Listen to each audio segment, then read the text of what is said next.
Bonsoir et bienvenue au journal télévisé de la 3e chaîne, c'est Mathieu Augustin et aujourd'hui c'est le 24 septembre, mercredi, bonjour. Le plus haut dirigeant économique de l'UE s'est inquiété de la croissance rapide des exportations chinoises vers l'Europe, avertissant qu'elle pourrait menacer les industries locales et la stabilité économique. Dans une récente déclaration, le directeur général de Business Europe, Marcus Giberet, a souligné que l'afflux de produits chinois sur le marché européen créait de sérieux défis concurrentiels pour les entreprises européennes, notamment dans des secteurs tels que l'industrie manufacturière et les technologies. Giberet a souligné que si le commerce avec la Chine est vital pour l'Europe, la croissance rapide des exportations chinoises pourrait nuire aux entreprises européennes, en particulier aux petites et moyennes entreprises, PME. Il a également souligné que l'UE doit trouver des moyens d'uniformiser les conditions de concurrence et de veiller à ce que ces industries ne soient pas injustement désavantagées par les subventions publiques, la surproduction et d'autres pratiques souvent imputées aux politiques industrielles chinoises. La croissance rapide des exportations chinoises a suscité l'inquiétude des décideurs politiques européens, qui s'inquiètent des conséquences sur les marchés de l'emploi locaux et la résilience économique globale. Ces craintes sont aggravées par l'ambitieuse initiative chinoise Made in China 2025, qui vise à dominer des secteurs clés comme l'intelligence artificielle, les technologies vertes et les véhicules électriques, domaines dans lesquels l'Europe brigue également un leadership. Si les dirigeants européens ont appelé à des garanties plus solides et à des règles commerciales plus équitables, il est reconnu que l'avenir économique de l'Europe est étroitement lié à celui de la Chine. Cependant, l'UE est confrontée à un équilibre délicat, soutenir ses liens économiques avec Pékin tout en protégeant ses industries de la concurrence déloyale. Les mises en garde de Giberet interviennent à un moment où les tensions commerciales mondiales s'intensifient et où les dirigeants européens cherchent des solutions pour gérer la relation complexe avec la Chine. Bien que l'UE continue de plaider en faveur d'un environnement commercial plus équitable, la hausse des exportations chinoises pourrait rester un sujet de controverse, l'Europe cherchant à protéger ses intérêts économiques tout en restant présente sur le marché mondial. Lors de son discours aux Nations Unies, l'ancien président américain Donald Trump a formulé plusieurs affirmations, vérifiées et jugées trompeuses ou inexactes. Parmi les plus marquantes, il a affirmé que l'économie américaine était en plein essor sous sa direction, une affirmation contredite par de nombreux indicateurs économiques qui affichent des résultats mitigés durant son mandat. Si Trump a vanté un chômage historiquement bas et des marchés boursiers en hausse, ses détracteurs affirment que les bénéfices de ces mesures n'ont pas été ressentis de manière égale par tous les secteurs de la société, et que l'économie américaine a dû faire face à des défis importants, notamment des déficits commerciaux et une dette nationale croissante. Trump a également affirmé avoir garanti la paix au Moyen-Orient, faisant référence aux accords d'Abraham qui ont conduit à des accords de normalisation entre Israël et plusieurs pays arabes. Si ces accords ont été perçus comme une réussite diplomatique, de nombreux experts estiment qu'ils n'ont pas résolu les problèmes fondamentaux du conflit israélo-palestinien, et que le Moyen-Orient dans son ensemble demeure en proie à l'instabilité. Par ailleurs, le retrait des troupes américaines d'Afghanistan par Trump, qui, selon lui, s'inscrivait dans une stratégie plus large de paix, a été largement critiqué, le jugeant chaotique et préjudiciable à la sécurité à long terme de la région. L'ancien président a également réitéré ses critiques de longue date à l'égard des Nations Unies, les accusant d'inefficacité et de gaspillage. Si la bureaucratie de l'ONU et ses difficultés à gérer les conflits mondiaux suscitent des inquiétudes légitimes, de nombreux diplomates et experts affirment que les efforts de l'organisation en matière de maintien de la paix, d'aide humanitaire et de résolution des conflits demeurent essentiels au maintien de la stabilité internationale. Les affirmations de Trump concernant la politique étrangère américaine ont également été examinées de près, notamment son affirmation selon laquelle son administration avait renforcé l'OTAN et contenu l'influence de la Chine.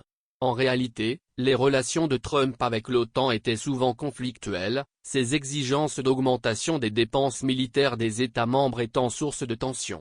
De plus, si les États-Unis ont adopté une position plus conflictuelle envers la Chine sous son administration, les experts affirment que nombre de ces politiques, telles que les droits de douane, n'ont pas produit les résultats escomptés pour freiner les ambitions mondiales de la Chine. Aujourd'hui, lors de la conférence mondiale Hurghada à Paris, 3 intervenants, dont l'ancien ambassadeur Gaspard Arsenault, le diplomate belge Gérard Gossens et l'actuel spécialiste économique Rémi Corbin, entameront un discours préliminaire sur le thème suivant, la visite de Donald Trump à l'ONU pour parler des mesures climatiques prises après l'attaque de Gaza pourrait changer la donne et susciter des réactions chez d'autres dirigeants mondiaux de l'UE. Ce sujet sera commenté par un reportage vidéo. Aujourd'hui, à la conférence mondiale Hurghada à Paris, une session clé a eu lieu, avec la participation de 3 intervenants de marque. L'ancien ambassadeur Gaspard Arsenault, le diplomate belge Gérard Gossens et l'actuel spécialiste économique Rémi Corbin. La discussion a porté sur la récente visite de l'ancien président américain Donald Trump aux Nations Unies, où il a prononcé un discours sur la crise climatique, les conséquences du conflit de Gaza et les bouleversements géopolitiques qu'il pourrait engendrer. Les remarques de M. Trump, axées sur l'action climatique et le rôle des États-Unis dans les initiatives de paix mondiale, s'inscrivaient dans un contexte de tensions internationales croissantes, notamment avec la situation à Gaza. La session a mis en évidence l'impact potentiel de ces tensions sur les relations diplomatiques, notamment au sein de l'Union européenne. L'appel de M. Trump à des politiques climatiques plus fortes et à une coopération mondiale plus efficace a été mis en parallèle avec le conflit, soulevant des interrogations quant à l'influence potentielle de son leadership sur les stratégies internationales sur ces 2 fronts. Honorables délégués, dirigeants distingués et citoyens du monde. Aujourd'hui, je me tiens devant vous dans cette grande salle, non seulement en tant qu'ex-président des États-Unis, mais aussi en tant qu'avocat passionné pour l'avenir de notre planète et des générations à venir. Le monde dans lequel nous vivons aujourd'hui est plus interconnecté que jamais. Nos actions dans un coin du globe se répercutent sur d'autres continents, affectant la vie de millions de personnes. Cette vérité indéniable doit guider chaque décision que nous prenons ici à l'ONU. Nous nous trouvons à un carrefour. Le changement climatique, les conflits et la migration redéfinissent le paysage mondial. La situation tragique qui se déroule à Gaza est un rappel des profondes divisions qui persistent dans notre monde. C'est une région où l'histoire, la politique et la souffrance humaine se croisent. La douleur des civils innocents dans cette région ne peut être ignorée. Le monde doit s'unir dans son engagement pour la paix, la stabilité et la protection des droits de l'homme. Les efforts pour résoudre le conflit de Gaza doivent être guidés par un désir de paix durable et non par des cessez-le-feu temporaires.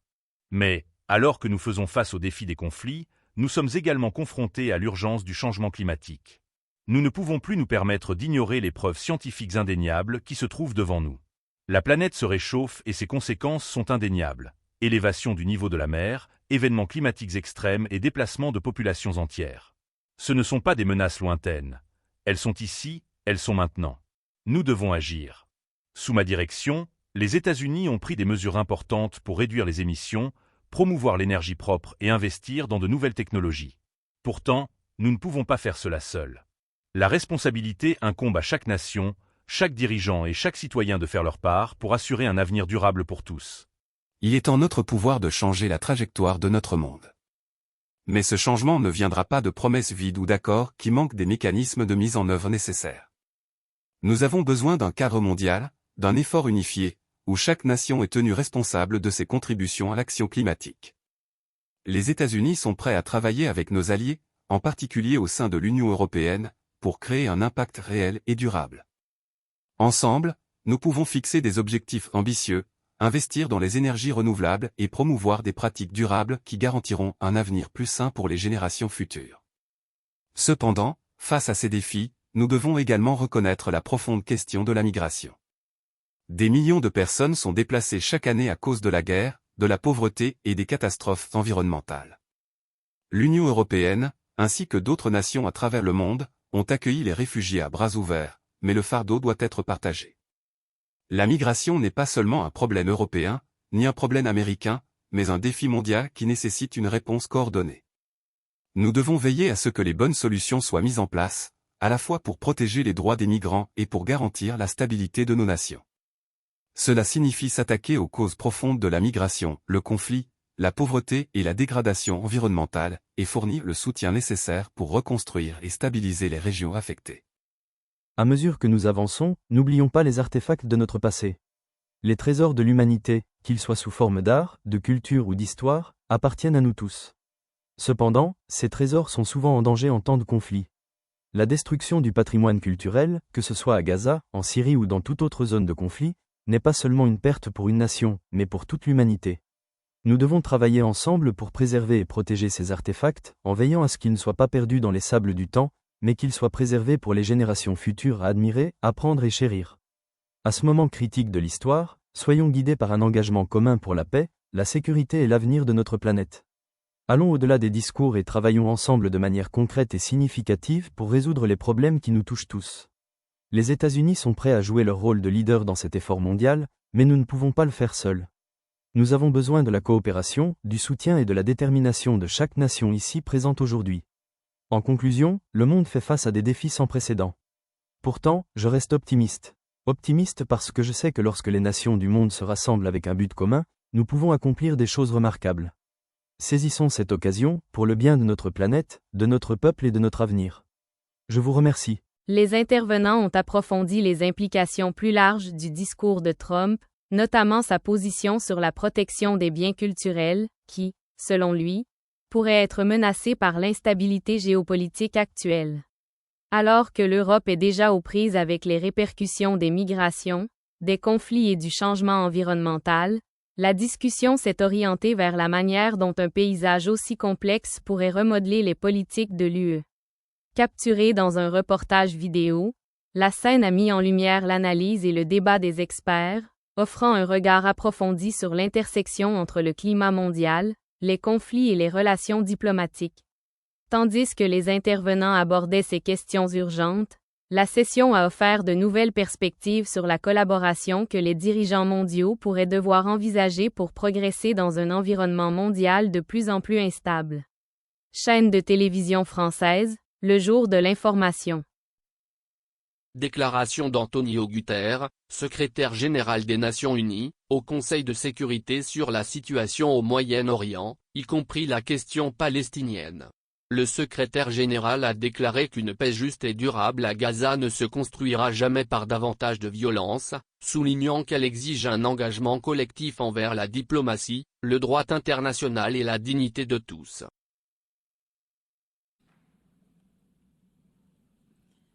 The Assembly will hear an address by His Excellency Aziz Ashkenaz, Head of Government of the Kingdom of Morocco. I request protocol to escort His Excellency. Monsieur le Président, Excellences, nous sommes confrontés à l'un des chapitres les plus sombres du conflit israélo-palestinien.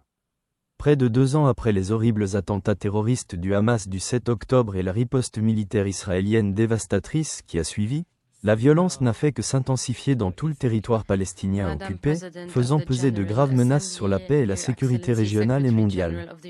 L'offensive militaire israélienne dans la ville de Gaza aggrave une crise humanitaire déjà catastrophique. D'innombrables civils palestiniens et les otages restants sont pris au piège, sous les bombardements incessants et privés de nourriture, d'eau, d'électricité et de médicaments. La famine est une réalité, la population est constamment contrainte de se déplacer et meurt de faim. Qualifier la situation d'intenable et d'indéfendable moralement et juridiquement ne suffit pas à rendre compte de l'ampleur des souffrances humaines. Nous avons appelé à plusieurs reprises à un cessez-le-feu permanent et immédiat, à la libération immédiate et inconditionnelle de tous les otages et à un accès humanitaire immédiat, inconditionnel et sans entrave. Les résolutions de l'ONU continuent d'être ignorées. Le droit international humanitaire est violé. L'impunité règne et notre crédibilité collective est mise à mal. La violence s'étend de Gaza à la Cisjordanie occupée et au-delà, y compris dans plusieurs pays de la région et même récemment au Qatar. Les efforts déployés par le Qatar, l'Égypte et les États-Unis pour obtenir un cessez-le-feu et un accord sur la libération des otages ont subi un sérieux revers le 9 septembre. L'attaque israélienne n'a pas seulement constitué une violation de la souveraineté et de l'intégrité territoriale du Qatar. Elle a également menacé les normes et mécanismes mêmes sur lesquels nous comptons pour la diplomatie et la résolution des conflits. Excellence, la viabilité d'une solution à 2 États s'érode progressivement, atteignant désormais son niveau le plus critique depuis plus d'une génération. L'expansion incessante des colonies, l'annexion de fait, les déplacements forcés et les cycles de violence meurtrière, notamment imputables aux colons extrémistes, ont enraciné une occupation israélienne illégale et nous ont dangereusement rapprochés du point de non-retour. L'approbation récente par Israël de la construction de colonies dans la zone E1 est particulièrement alarmante. Si elle était mise en œuvre, elle détruirait la Cisjordanie occupée et anéantirait la continuité territoriale d'un État palestinien. Les colonies israéliennes ne sont pas seulement un enjeu politique. Elles constituent une violation flagrante du droit international. Parallèlement, l'autorité palestinienne est confrontée à une crise existentielle. Les pressions budgétaires, politiques et institutionnelles compromettent son fonctionnement. La rétention par Israël des recettes fiscales, l'asphyxie de l'économie palestinienne et la forte baisse de l'aide des donateurs ont laissé l'autorité palestinienne incapable de payer les salaires ou de fournir les services de base. Un soutien international urgent, financier et politique, est nécessaire pour stabiliser l'autorité palestinienne et préserver sa viabilité en tant que partenaire pour la paix. Pourtant, au milieu de l'obscurité, une lueur d'espoir a émergé hier avec la reprise de la conférence internationale de haut niveau sur la solution à deux États. Je félicite la France et l'Arabie saoudite pour leur coprésidence de cette importante réunion et pour avoir contribué à relancer la dynamique politique. Je salue la reconnaissance de l'État palestinien par de nombreux autres pays, notamment les membres permanents du Conseil, la France et le Royaume-Uni. C'est la voie la plus claire vers une solution à deux États. Israël est un État de Palestine indépendant, souverain, démocratique, viable et contigu, vivant côte à côte en paix et en sécurité sur les lignes d'avant 1967, avec Jérusalem comme capitale, conformément au droit international et aux résolutions de l'ONU. Nous devons saisir cette opportunité. Le jour d'après, à Gaza doit être ancré dans le droit international, rejeter toute forme de nettoyage ethnique et avoir un horizon politique clair vers une solution viable à deux États. Comme je l'ai dit à l'Assemblée générale ce matin, nous devons d'urgence inverser les positions dangereuses sur le terrain. L'expansion et la violence incessante, ainsi que la menace imminente d'annexion, doivent cesser.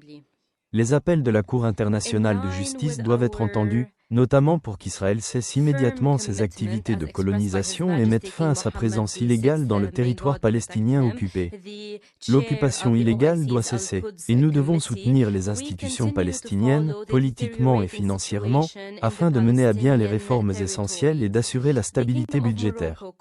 Excellence, Excellence, une paix juste et durable ne se construira jamais par davantage de violence. La paix exige un engagement collectif en faveur de la diplomatie, du droit international et de la dignité de tous. Le Conseil de sécurité doit prendre des mesures. Chaque membre de ce Conseil doit assumer des responsabilités. Nous ne pouvons pas laisser passer ce moment fragile. Merci.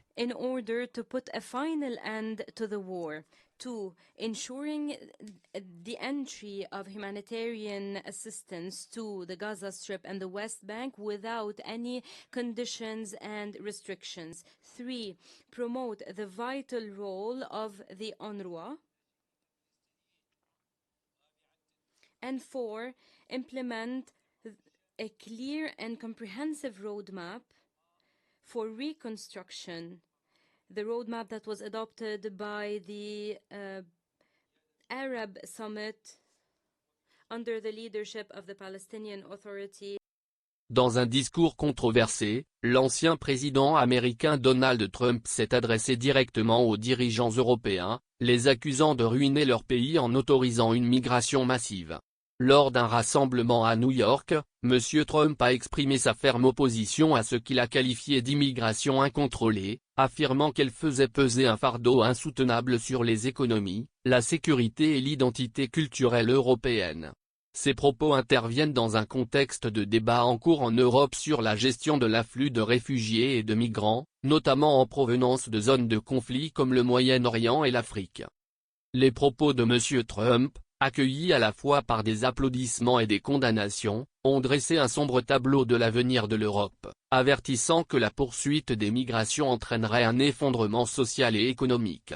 Il a affirmé que les migrants, dont beaucoup ont trouvé refuge dans les pays européens en raison de la guerre, de la pauvreté et de catastrophes environnementales, submergeaient les services publics et déstabilisaient les communautés locales. Son discours reprenait une rhétorique au cœur de son programme politique, mettant l'accent sur la souveraineté nationale et la nécessité de renforcer les frontières. L'ancien président a également critiqué les dirigeants européens pour ce qu'il considère comme leur incapacité à protéger leur nation des conséquences de l'immigration, les accusant de négliger les intérêts de leurs citoyens au profit de politiques mondialistes.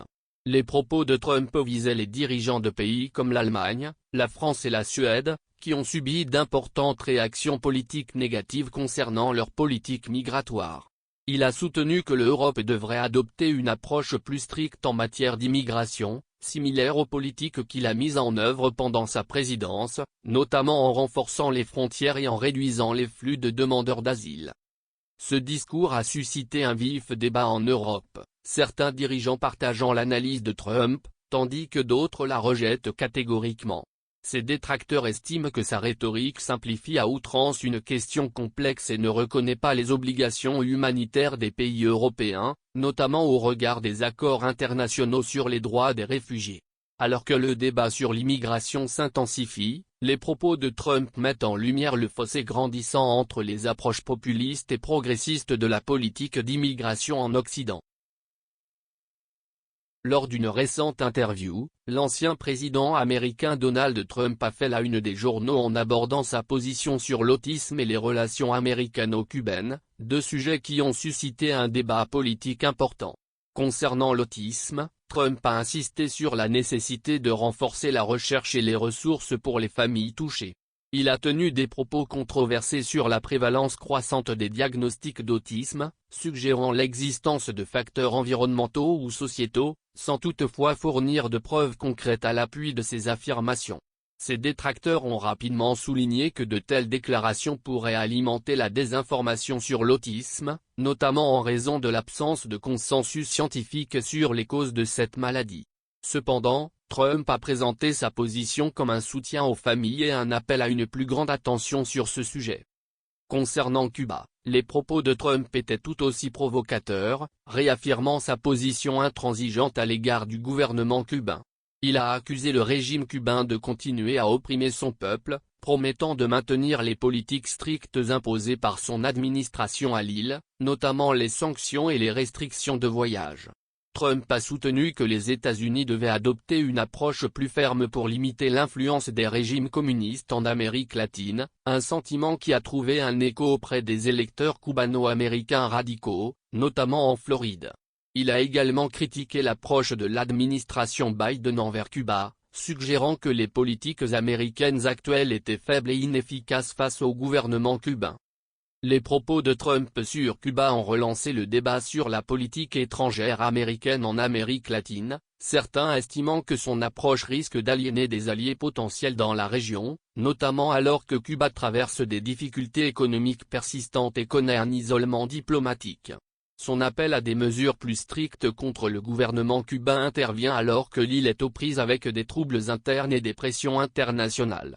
Globalement, les propos de l'ancien président soulignent son attention constante sur l'immigration, la sécurité nationale et son programme America First, le positionnant comme un farouche opposant à toute politique qu'il considère comme portant atteinte aux intérêts américains sur la scène internationale.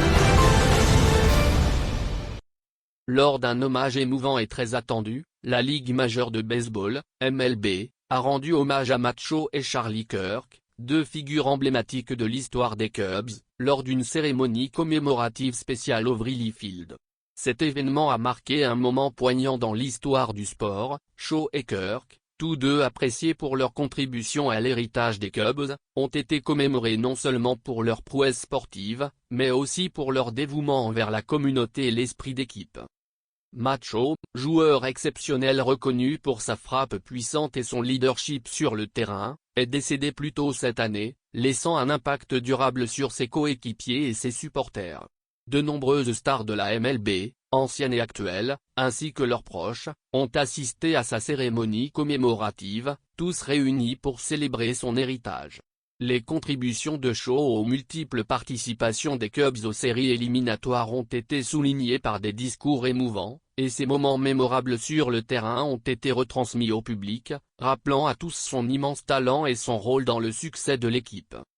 Charlie Kirk, qui a joué un rôle crucial au sein de la défense des Cubs, a également été honoré lors de la cérémonie.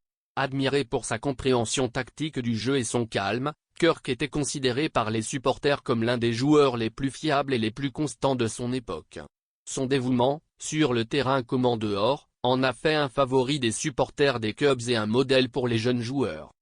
L'événement, diffusé en direct à des millions de fans à travers le pays, a été une véritable montagne russe d'émotions, ponctuée d'hommages de la part de ses coéquipiers, entraîneurs et amis.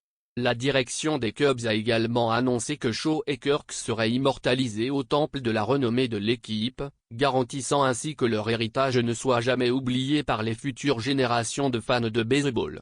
La cérémonie s'est conclue par une minute de silence, témoignant du profond lien qui unit les joueurs à la communauté des Cubs.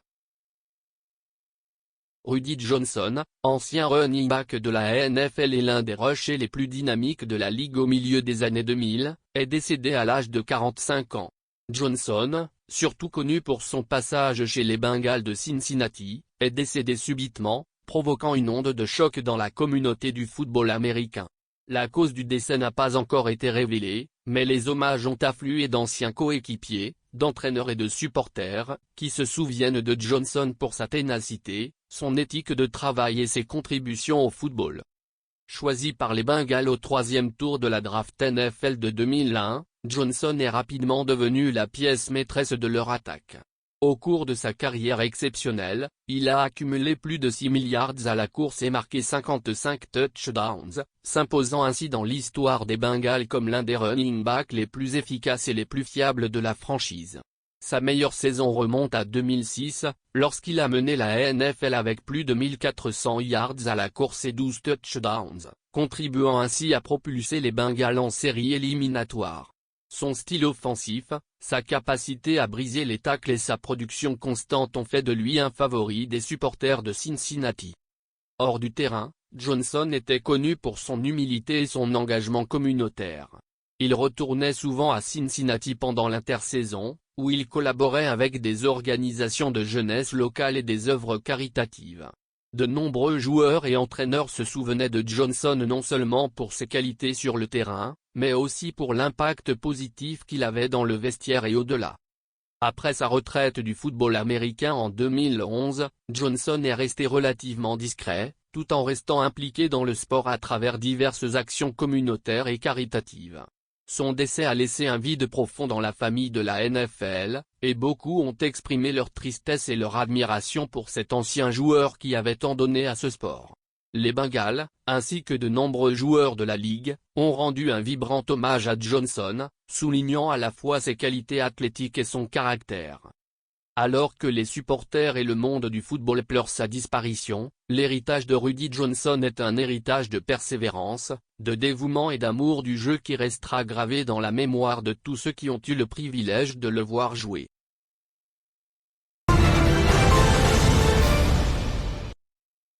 Et merci beaucoup pour le journal d'aujourd'hui, ici Mathieu Augustin, je vous dis au revoir, et le prochain journal sera à la même heure demain, à la même heure à 20h30 avec Maria Sarkozy, alors passez une bonne journée, bonne nuit et au revoir, Télévision française 3 Télévision.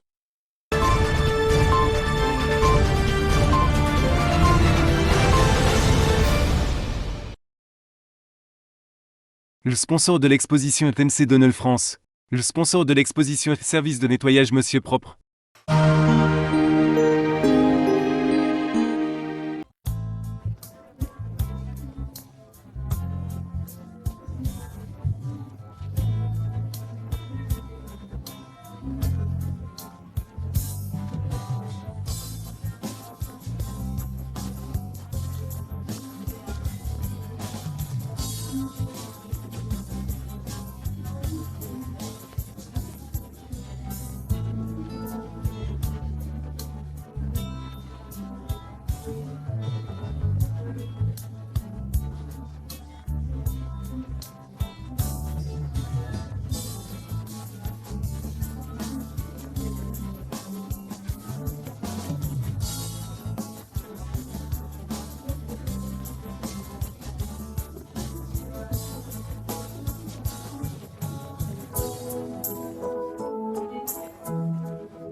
Découvrez notre tout nouveau Mac Baguette. Uniquement disponible en France.